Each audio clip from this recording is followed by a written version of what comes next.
Magic stepped down. What was that? How did you find out? Yeah, what was that process I like? through him. You found out Magic stepped down through him. Yeah, he came locker room. Yeah, and I found out from Randy. Between my stretching session, my right hand comes to me and say, Magic just stepped down. And I'm like, man, get the fuck out of my face, you bullshit. I go check my phone, I look at it, the shit happened.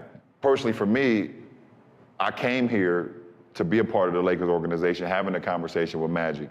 So it was just weird for him to just be like, I'm out of here. And not even have no like, hey, Bron, kiss my ass, I'm gone. It wasn't even that. Yeah, but it was different for me. Like when I was like, damn, this shit crazy. And I took a minute and I was like, yo, cool, what we doing tonight? Jordan, that was just LeBron James and Lonzo Ball discussing the moment they found out Magic Johnson left. Are you absolutely shocked like I am about Lonzo Ball? Just like, yo, Kuz, where we partying at? Like, what's the move tonight? I'm changing my catchphrase after this. It's no longer going to be, hey, Raj, how you doing? It's, hey, Raj, what we doing tonight? Hey. Yo, we not getting traded. That's what we doing tonight. Because, that's what Magic Johnson was all about. Like, this is obviously something that is making Lonzo Ball very happy. That was probably the most disrespectful way to treat one of the greatest basketball players and probably one of the worst general manager tenures of all time. Yep. I mean, I get it, right? You know, Lonzo was basically on every trade block from September till May, so it makes sense to me that he's pretty excited that guy's gone. However, even LeBron was kind of giving a little bit of that blip to him too, when it's like, oh yeah, kiss my ass, LeBron, I'm done. Like, he's imitating Magic in a negative way, could you ever imagine Magic talking to LeBron like that? No, that was shocking. Yeah, like even LeBron seemed like very hurt by this. Like, wow, how could you just jump ship? You come in here, you ruin the entire team, and then you peace out and just leave me here in this hot mess. Yeah, it's something else. I mean, like we talked about in our previous episode, we feel this is the best decision for Magic moving forward. But, definitely LeBron's show brought a lot of interesting emotions to light that we didn't get to see from the players' side. Yeah, no doubt. And I think we talked about this earlier about, I guess Magic Johnson had his reasons for leaving as well. I mean, getting accidentally CC'd on emails. You know that shit happens at the workplace sometimes too. It could be very awkward, Jordan. Yeah, I mean, the genie bus CC seems to be a major issue in the Lakers organization, almost toxic at this point. But if you get CC'd on something by Genie, you better be praying to God that it's not going to be about your ass being traded. Yeah, you might find a pink slip in your on your desk shortly after. So, Jordan, with that, you ready to give and go? We got some playoff basketball to talk about. It's playoffs! Let's give and go.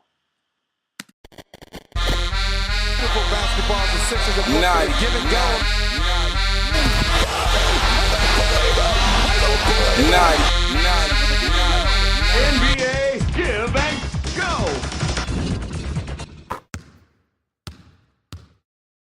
Ladies and gentlemen, welcome to another fabulous episode of the Give and Go podcast.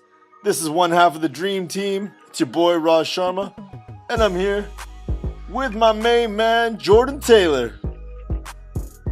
Treating the Los Angeles Lakers like an NBA 2K franchise, just like I do every weekend. Hey, yo, Raj, what are we doing tonight? Okay, Magic, relax. We are here.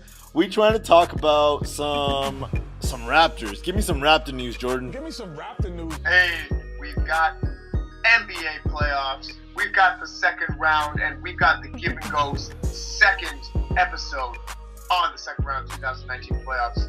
We're going to take you to the Battle of the North, and that is between Philadelphia and the Toronto Raptors. Yeah. Obviously, this game has just finished up, Game 4. Toronto taking the win and tying the series up 2-2, going back to the land up north where it's cold.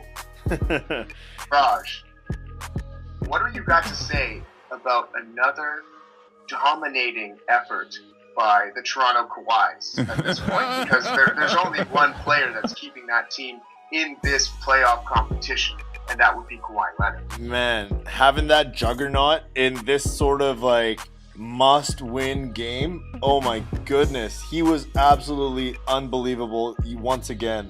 It's amazing just watching the way he works. He gets to exactly where he wants to get. If you leave him open, like, he's not gonna miss a shot. Kawhi is just unstoppable. And you know, he did have one minor blip where he had 7 turnovers today because the Sixers were putting a lot of pressure on him. But I give a lot of credit to some of the other guys too. Siakam was a game time decision today. He did play, but he ended up missing his first 8 shots of the game. Finished with 9 points. But hey, it was the others that did contribute today, something they weren't doing for previous games this series. Lowry came out aggressive, hitting shots. Gasol was taking his shots. Green hit some clutch free throws. Jordan, I think it was a nice team effort on top of the performance by Kawhi. You saw some of this game, Jordan. What did you think of the others today? Well, it's become very apparent to me that this Siakam calf contusion is really affecting him. And while he needed to be out there and play, he was clearly not himself. He was able to put up points, but he was not hitting the shots that he normally does. Now, the rumor out of the NBA was that this particular calf contusion had come from the frustration of tripping Joel Embiid in Game 3 after Toronto had gotten a couple no-calls down on the offensive end. Yeah. I agree with you that the Raptors' other players, mainly Kyle Lowry and Marc Gasol, showed up. They didn't show out, but they showed up today. And by golly, showing up seemed to make the difference between being no-shows, like the 7-point performance that Kyle Lowry had today. Holy whiskers! Yeah, totally right. And Coach Nick Nurse only went about 6 deep today in his lineup. We even saw at one point Raptors trotting out the ultra tall lineup where they had Lowry, Kawhi at the 2, Siakam at 3, with Ibaka and Gasol out there on the floor. That is a massive lineup. But to be honest, that's the only way that they can combat the size of the Philadelphia 76ers. They were just getting murdered on the glass. And they seem to have found their answer. Playing big, Jordan. You know what? I like those lineups. I talked about the way that you have to compete against Philadelphia is you have to go big. It's been very apparent that the bench of Toronto is too small to compete with Philadelphia. Let alone that, but our certified random Raptor scrub killer, James Ennis III, was more neutralized in Game 4 tonight. We talked about Ben Simmons not having a good game. Philadelphia has the luxury of Jimmy Butler running the points, and they don't need to turn to TJ McConnell in case that happens. So in order for Toronto to compete, I think it makes perfect sense when you have a lineup that can switch your small forward into your starting point guard. You have to go big. There's no other way you're going to be able to do it without having major issues with rebounding and trying to shoot over taller opponents on the offensive end. Yeah, totally, man. And it seems like now this thing could go the distance. You know, I had said Raptors in 5 when this thing started, but it looks like this thing might go the distance. Now the Raptors have regained home court advantage. So the next game's on Tuesday. So we'll probably have our next check-in after that game. We'll see what adjustments everybody makes. So let's talk about one last thing before we switch. Sure, what's that? Joel Embiid. Is he the dominant player from the regular season as he is in the second round? No, he hasn't been quite as dominant. He had a breakout game in that Game 3, but besides that, he's been fairly quiet. I don't know. I thought that Marc Gasol's been doing a great job on him, and he did so again tonight. What are your thoughts on that? I think there is something severely wrong with Joel Embiid. Yeah. I don't know if he is trying to fight through his stomach flu, but it is not his normal self, and it is severely affecting him. I credit Nick Nurse a lot for his lineups, but I think Joel Embiid is a transitional superstar talent, and it's showing that it's not his regular self. Philly needs to figure that out quickly, or else they may be walking home early to go fishing. Yeah, we'll keep an eye on that because again, he was also like a game time call today with apparently a stomach flu, but yeah, conspiracy theory Jordan out here trying to find something else out. All right, man. Let's talk about the other series out east. The Boston Celtics, who came out with a very convincing Game 1 victory against the Milwaukee Bucks. Since then, the Greek Freak has had enough, and the Bucks have rattled off 2 straight wins, with Game 4 coming down in Boston tomorrow night. What do you expect of this game, Jordan? I expect more Giannis. Yeah. And I expect more Giannis. Talking about Game 1, you know, I shake my head sometimes at the comments that Paul Pierce makes when he is one of the announcers on ESPN's Jump.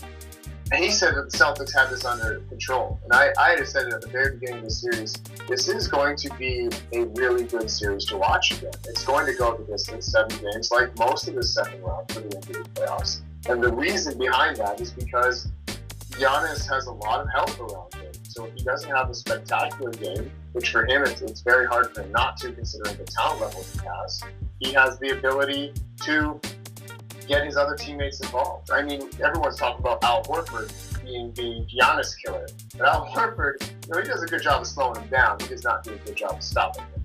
Raj, what do you think about the defense that Boston has employed in the last couple of games to try and slow down Giannis' attack of the basket? Mostly Jaylen Brown and Al Horford, you know, clogging the paint to prevent him from getting any sort of steam on his fast breaks or even his dribble penetration. For sure, they seem to be just building a wall basically to prevent Giannis from actually getting to the hoop and fast breaking on them. It's been great. It's been working relatively well to slow him down the first couple games, but you know, there's only so much you can do when you have another transcendent type of superstar like Giannis Antetokounmpo. Like, he's I think he's gonna impose his will in this game again, like he's been doing. I don't know if the Celtics are gonna be able to do enough to actually slow him down in this Game 4. They'll need a big performance out of their bench and out of Kyrie if they want to like get this next game in. They've been trying all sorts of people on Giannis, and they're going to need a team effort for sure to pull out a win here in Game 4. Well, let's look at the stats from Game 3.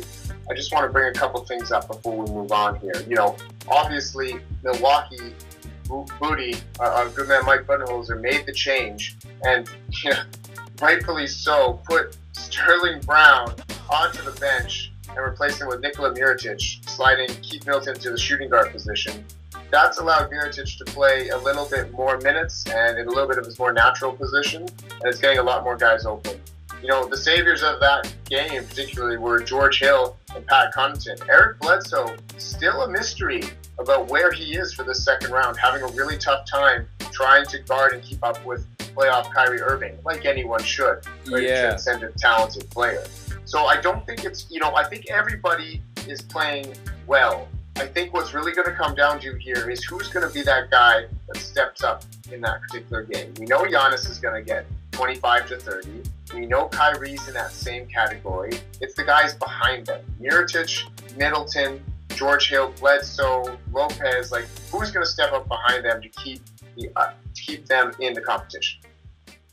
Yeah, no, I hear you, and we finally had a Jason Tatum sighting in the last game. Like, he was averaging 5 points a game up until the last game, where he broke out and had a 20-point, 11 rebound game.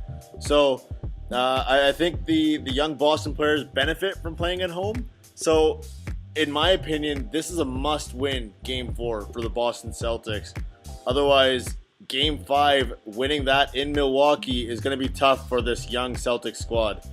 Absolutely. Now, before we move on to the next sequence, do you think the refs are favoring Giannis with superstar calls? Kyrie Irving came on after Game 3 and said that it was ridiculous how many calls Milwaukee and specifically Giannis was getting when driving to the basket. Man, I don't know. This is just something that happens in the NBA. I'm getting a little tired of hearing about all these players complain about reffing and complain about, that seems to be the only thing anybody wants to talk about these days. Similar to, the Golden State-Houston series, where all anybody wants to discuss is, are the refs giving James Harden enough calls? Are the refs giving Giannis too many calls? Or, we need to talk about what they're actually doing out on the floor. And, the Milwaukee Bucks, they made adjustments, and their bench came to play. George Hill, Pat Connaughton, they stepped up big time, and they got the win for them. So, I'm not rolling with that Kyrie notion, because he gets plenty of those calls himself. Yeah, it's about basketball. It's not about the referees making those whistles. Agreed. Totally, man. Let's move out west here, Jordan.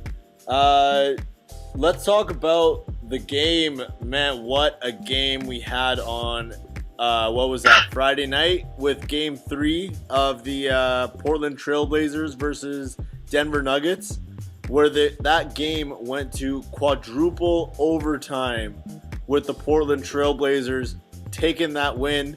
And I'll talk a little bit also about the Game 4 that just happened today, with Denver then coming back and tying the series up tonight. Jordan, what were your thoughts on that quadruple overtime game? And Raj, I'll have you know, I went out to the bar, had some drinks with some friends, and was stumbling home, and the game was still on when I got home.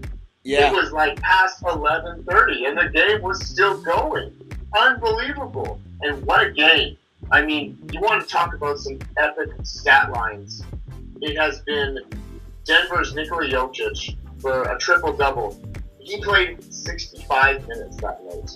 And the other guy I got to give a shout-out to is CJ McCollum with 41. And he also had 60 minutes. 60 minutes, Raj. That's almost the equivalent of 2 games at some points here. That is a lot of minutes. And for these guys to not foul out, continue playing at that high level, that's impressive. I mean, there's some talk about Jokic elbowing Enes Kanter on the free throw line, already having a separated shoulder and potentially causing more damage. A lot of people are talking about how that's a dirty play. Raj, anyone else in this series particularly that has stood out for you, or a la coming out party in Denver and Portland series that you want to talk about? Yeah, man, I want to talk about the young shooter there, Jamal Murray. The Blue Arrow, as he likes to be called. He's had back-to-back now 34-point games in this series.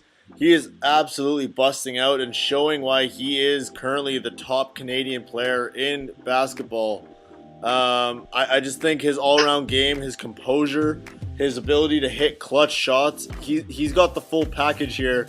I've been a big supporter of this guy from early on in his career, before he was in the NBA, watching him take Team Canada to a gold medal against Team USA in the junior level. So I absolutely love his game. He's improved a lot. And, Jokic, he had his 4th triple-double of the playoffs tonight, actually, when they're the series-tying game. Incredible basketball, high level being played by both these teams. Whoever comes out of this series, man, they've worked their asses off to get to that point. And it's a dogfight out west, like we always thought it was going to be. And you know what? Shout out to Enes Kanter, man. I know he was getting a lot of flack when he was playing for the Knicks and all sorts of things earlier this year, but man, he puts his body on the line for that team. Like, I've had separated shoulders, and I know what that feels like, and for him to be out there playing despite all that, like, it's insane to me. Like, I don't even think he should be out there playing right now, but he does it all for the playoffs, man. He's working for that.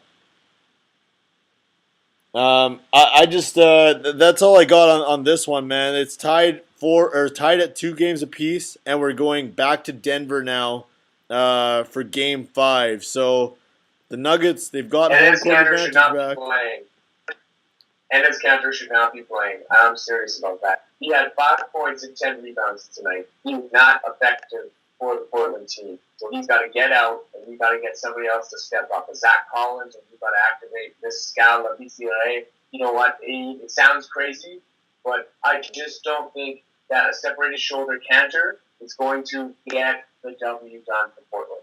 Well, they don't have many other options, man. Like outside of Cantor, like Collins just is not big enough to handle Jokic at all, and neither is Myers Leonard, and neither is Labissiere. Like they don't really have anyone else because of the unfortunate injury to Yusuf Nurkic. So I think Jokic isn't a bruiser by any means. Oh, yes, he would be a challenge to keep off the boards, but he's a finesse. The boy is a finesse center, and I feel like Denver is taking advantage of Cantor right now, and hence the reason Nikola Jokic is averaging a triple-double. So it's not working, guys. You need to figure out somebody else who's going to slow Jokic down. Because if you slow Jokic down, you slow Denver down. well, easier said than done, man. Agreed. Yeah. Well, Jordan, let's talk about the very last series that we haven't reached yet. This one, the Rockets, a desperate Houston Rockets team, played the Warriors as tough as anyone could, and they pulled out the overtime victory last night, Saturday night. Spectacular games from James Harden and Eric Gordon especially was impressive to me. And now it's 2-1, and the Rockets have a glimmer of hope, Jordan. Like, do you think the Rockets have any chance of making this a series? And you are so right. Going into this game, I was expecting a lot more from Golden State, and I was quite concerned for Houston's future based on them potentially getting swept out of the second round by Golden State. I want you to speak a little bit more about Eric Gordon. Obviously, I'm looking at 30 points, 45 minutes of play, shooting over 50% from the field and 50% from the three-point line.